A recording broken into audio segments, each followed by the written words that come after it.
Quick disclaimer, information in this podcast is for general informational purposes only and is not intended to be treated as medical advice. Always consult with your healthcare team before making changes to your diet, lifestyle, supplementation, or medication. If you're newly diagnosed and feeling lost, overwhelmed, or confused, these are normal feelings and you're certainly not alone in feeling them. After listening today, you will feel a whole lot better as you'll know exactly what to focus on first so you can start reversing your health in the opposite direction. Welcome to Type 2 Diabetes Talk, the place where we chat about what really works to treat type 2 diabetes and prediabetes naturally with nutrition and lifestyle. If you're looking to optimize blood sugar and A1C, lose weight, reduce medications, and improve your overall health, this is the place to be. Now, here's your host, Type 2 Diabetes Nutrition Specialist, Dr. Jetta.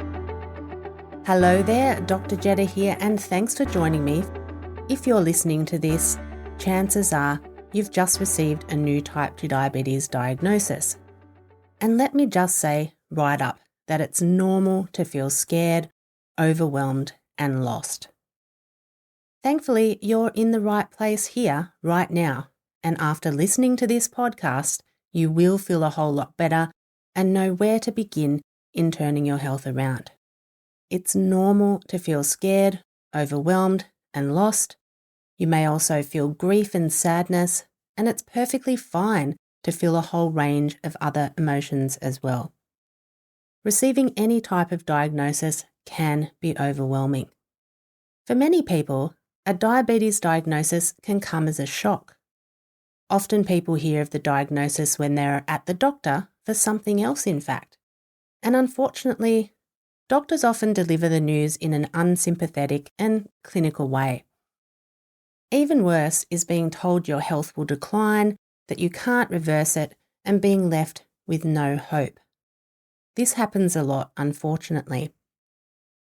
Geraldine was told by her doctor that it would be unlikely for her to reverse the condition and that changing one's lifestyle is very difficult to do.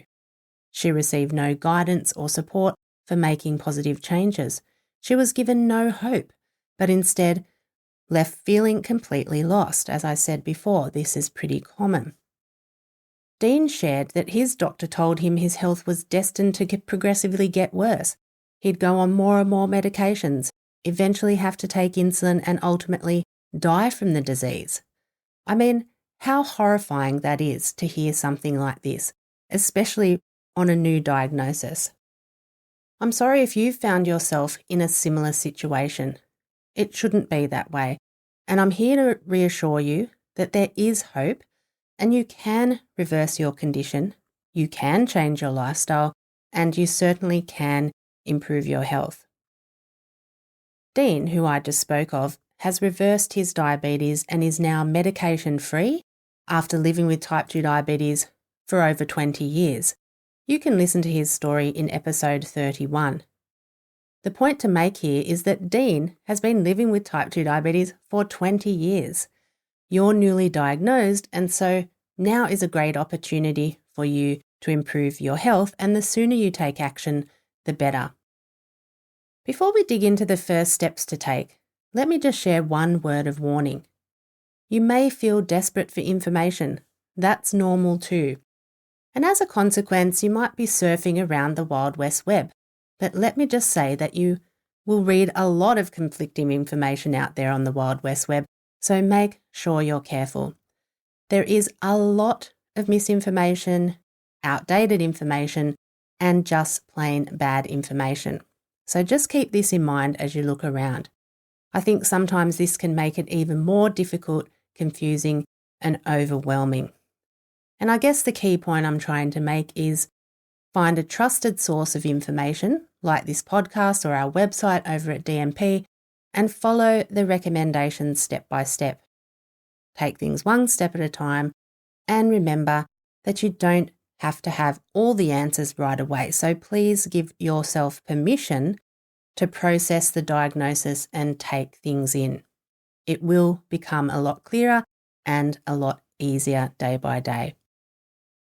What we're going to cover today are the first key steps to take in turning your type 2 diabetes health around, and we'll discuss how to monitor your blood sugar levels after meals and why this is so important, how focusing on reducing sugar and carbohydrate intake will help you lower your blood sugar, lose weight if you need to, and avoid or reduce medications, and we'll cover practical steps for improving your diet and nutrition.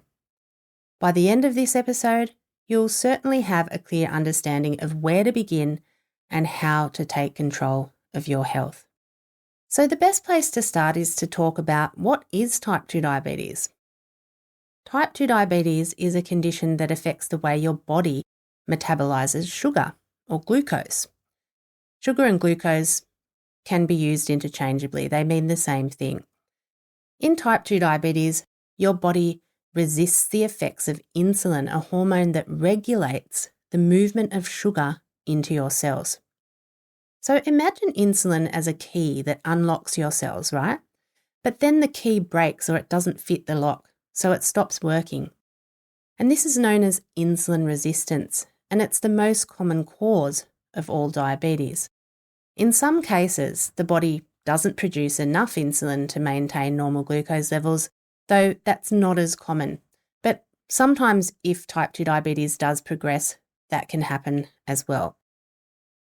But type 2 diabetes can have a strong genetic predisposition, so that means if there's a history in your family, you could be higher risk of getting type 2 diabetes. But for most people, type 2 diabetes is predominantly a result of this insulin resistance. And this develops slowly due to unhealthy diet, weight gain, stress, physical inactivity, environmental factors, and potentially other factors too. With type 2 diabetes, you may need medication, and sometimes insulin may be required, but you can avoid medication, and you can also reduce and stop medication once you start taking it. You do not necessarily have to keep taking medication forever.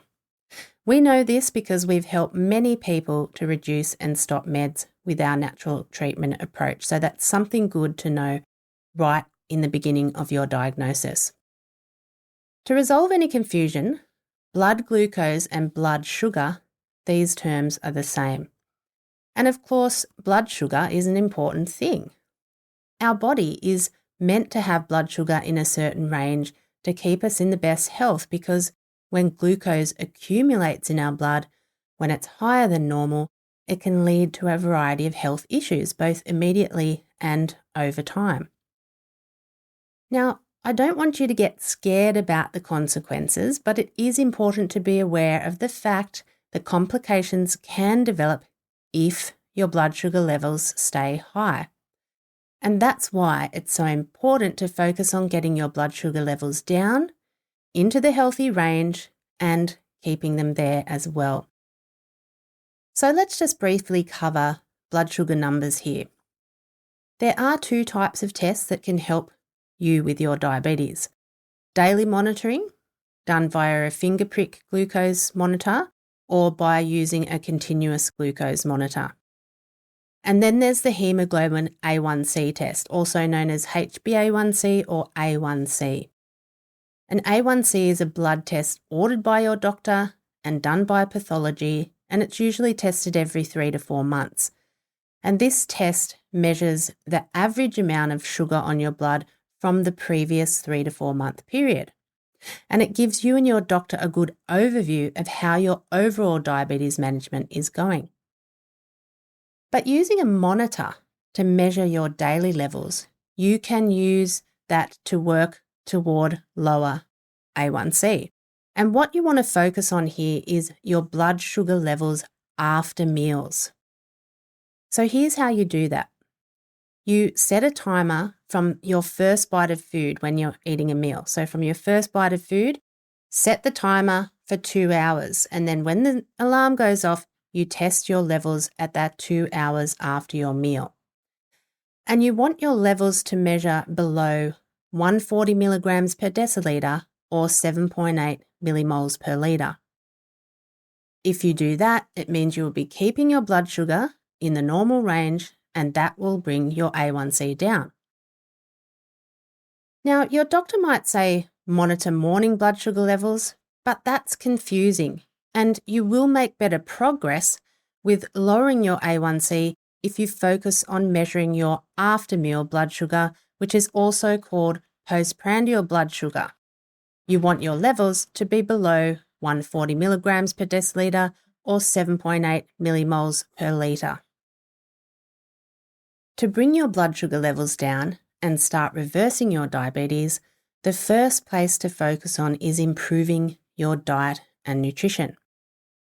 Nutrition is the number one most powerful natural treatment strategy, and the food you eat is very powerful as it can help you reverse your diabetes so your body is functioning normally once again. Normal blood sugar, normal cholesterol, normal liver function, blood pressure, digestive function, normal weight, and so forth. Yes, all of these things can be improved as they are all connected. The thing is, while medication can be helpful, depending on medication alone is not a great option because if you have to take more and more medication, it indicates your diabetes is getting worse. On the other hand, if you focus on improving your nutrition, you can stop your diabetes getting worse and reduce or eliminate your medication. Are you ready to take charge of your diabetes health? Dr. Jetta's T2 diet program has been clinically proven in a randomized controlled trial to dramatically reduce A1C, weight, and medications in just 16 weeks. The T2 diet program will guide you step by step to discover an eating plan that feels natural and sustainable for you, and most importantly, works to get results. Learn more and join the program today at type2diabetestalk.com/programs. One of the easiest places to start by improving your diet is by cutting down or cutting out processed and packaged foods that are high in added sugar. Think soft drinks, candy, baked goods like cookies and cakes and breakfast cereals. These foods all spike blood sugar higher than necessary, so by cutting them out or at least cutting them down, you'll be seeing better numbers right away. Then you want to focus on the carbohydrates in your meals. There are a lot of terms out there, so just to be clear, carbohydrates are sugars, sugars are carbohydrates. Both carbohydrates and sugars break down to glucose in the bloodstream. Carbohydrate foods have a direct influence on blood sugar and A1C, and what you want to do is focus on cutting out or cutting down on very high carb foods. And these are called starches and include things like pasta, noodles, rice, bread, oats, and wheat products, and starchy vegetables like potatoes, sweet potatoes, and corn. If you can start by reducing these foods, you'll be well on your way to improving your blood sugar levels. I want to give you some practical insight into this. So let's look at pasta and imagine you're eating a spaghetti bolognese. A half cup of serving of pasta is around 20 grams of carbs, but most people won't eat a small bowl of just half a cup. They'll eat a lot more. So a medium-sized plate of spaghetti bolognese would contain around 50 to 60 grams of carbohydrates, and that's a lot of carbohydrates for one meal. That 60 grams of carbohydrate is going to break down into glucose or sugar and influence your blood sugar level. If you switch that pasta out and put your pasta sauce over a bed of stir-fried vegetables or some soy spaghetti, you're going to still have a deliciously satisfying meal, certainly a more nutritious meal, and a much lower amount of carbohydrates in the meal as well, around 16 grams. Now, to help you get started on this stuff, go and download our recommended food list. You can grab a free copy at type2diabetestalk.com/food list, and it will show you the types of foods that are higher in carbohydrate and the ones that are best to avoid or minimize, and also the types of foods to focus on eating every day. That's type2diabetestalk.com/food list. Our recommendation is to have no more than 100 grams of carbohydrates each day. The 100 grams a day does not go by the weight of food. What we're talking about is the carbohydrate content in a food. For example, if you cut 6 slices of cucumber and weighed them on some kitchen scales, they'd weigh about 100 grams. And clearly, no one can live off 6 slices of cucumber a day. So we're talking about the carbohydrate content in a food. A cucumber, for example, has very little carbohydrate content, about 2 grams per half a cup, while something like the pasta we just talked about has around 20 grams for half a cup. So that's a big difference. To begin getting your head around this, grab a free copy of our recommended food list at type2diabetestalk.com/food list. When I say cut out pasta, noodles, rice, bread, oats, wheat products, potatoes and corn, you might be thinking, what on earth am I going to eat? I understand at first this might sound a little scary, like you'll be eating absolutely nothing. But believe me when I say there are plenty of things to eat. You've just got to get to know a new way of eating, and anyone can do it, even you. One key step you can take to reduce all of those high carbohydrate foods is to increase your intake of vegetables. And we're not just talking about a boring old plate of steamed vegetables, as there's lots of delicious ways to include vegetables in your daily eating plan. So let's look at an example. For breakfast, you want to switch out the box breakfast cereal and incorporate something like an avocado, tomato, baby spinach and mushrooms in an omelette, frittata or egg muffins. And frittatas and egg muffins can be cooked ahead for a grab-and-go breakfast and eaten cold or reheated. For lunch, you can choose a chicken and salad sandwich or a sandwich wrap layered with lettuce, tomato, beetroot, onion, grated carrot, sliced onion, and choosing a bread or wrap with lower amounts of carbohydrates and higher amounts of fibre. So yes, you can still have bread, but you need to choose wisely. And there are a lot of great lower carb breads on the market now too. Another really easy lunch idea is to grab a rotisserie chicken and some packs of ready-made salad and combine them together for a quick and easy lunch. For dinner, skip the rice or the pasta for a beef and vegetable stir-fry, stew or casserole, or at the very least include a tasty side of vegetables alongside your beef, chicken, fish, or choice of meat-free protein. And to save time, you can purchase pre-chopped and pre-packed vegetables, and you can do something simple like mix through a pesto and some Parmesan cheese for a quick and tasty side dish. These are just a few ideas to get started, but trust me, there are still plenty of delicious meals to be had. And best of all, once you start making changes, you're going to feel so much better. I just want you to get started somewhere. Start building changes into one meal and work from there. So nutrition is going to be the number one thing that will reverse your diabetes. If you need to lose a bit of weight, then nutrition is going to make this possible. In fact, following our guidelines and our food list will help you shift the weight easily. Listen to episode 7 and 36, where Wilma shares her 79-pound weight loss journey. Losing weight does help to reverse your diabetes. That is certainly true. Exercise can help too, of course, as this increases cellular sensitivity to insulin throughout the body, and this helps lower blood sugar. But exercise is secondary to your diet and nutrition. So if you can't exercise for some reason, don't be worried about that. Just focus on your diet and nutrition. Then look at other aspects of your life, such as stress and getting good quality sleep, as these things will be important to your health and well-being. And of course, take your medication as prescribed by your doctor.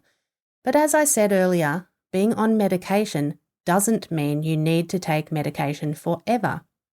When your blood sugar levels are stable at 7 or below, then you can have conversations with your doctor to reduce the medications.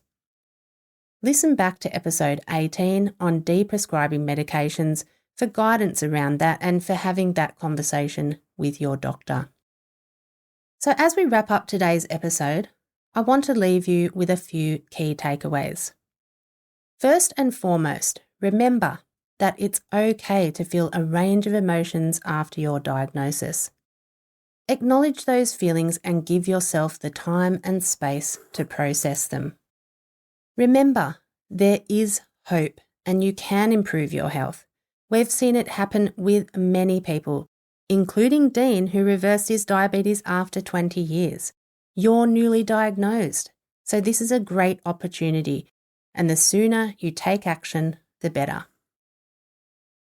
Be cautious about the information you may find online and stick to trusted sources like this podcast or our website over at DMP. There's a lot of misinformation out there, and it's important to follow recommendations that are evidence-based and reliable so you know you can effectively improve your health.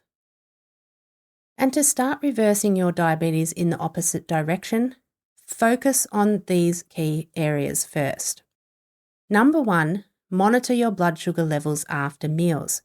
You want to measure your blood sugar levels 2 hours after eating to ensure they are below 140 milligrams per deciliter or 7.8 millimoles per litre.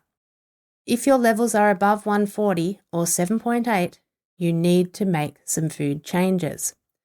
And monitoring will help you understand how different foods affect your blood sugar and guide you in making better food choices. Reduce sugar and carbohydrate intake, that's the second thing. Begin by cutting down on processed and packaged foods high in added sugars, and high sugar drinks as well, including fruit juice. And focus on reducing the very high carbohydrate foods like the pasta, rice, bread, and potatoes. Increase your intake of vegetables throughout the day, and these are simple steps you can take today and improve on day by day, meal by meal. Then lastly, just know that nutrition is the most powerful natural treatment strategy for diabetes, and it will help you to lower blood sugar levels to normal, support weight loss, and help you reduce or avoid medications. So focus your attention on improving your nutrition. Get started by grabbing a free copy of our recommended food list at type2diabetestalk.com/food list. I'd also recommend going back to listen to episode 6, where we covered what to eat to treat diabetes. It basically delves into that food list too. And if you'd like to make it all much easier, certainly consider joining us as a member, because our members site really is a one-stop shop for everything you need to reverse your diabetes naturally. And I'm so proud to be supporting so many people to improve their health. Most importantly, stay positive and take it one step at a time. You can do this. That's all from me today.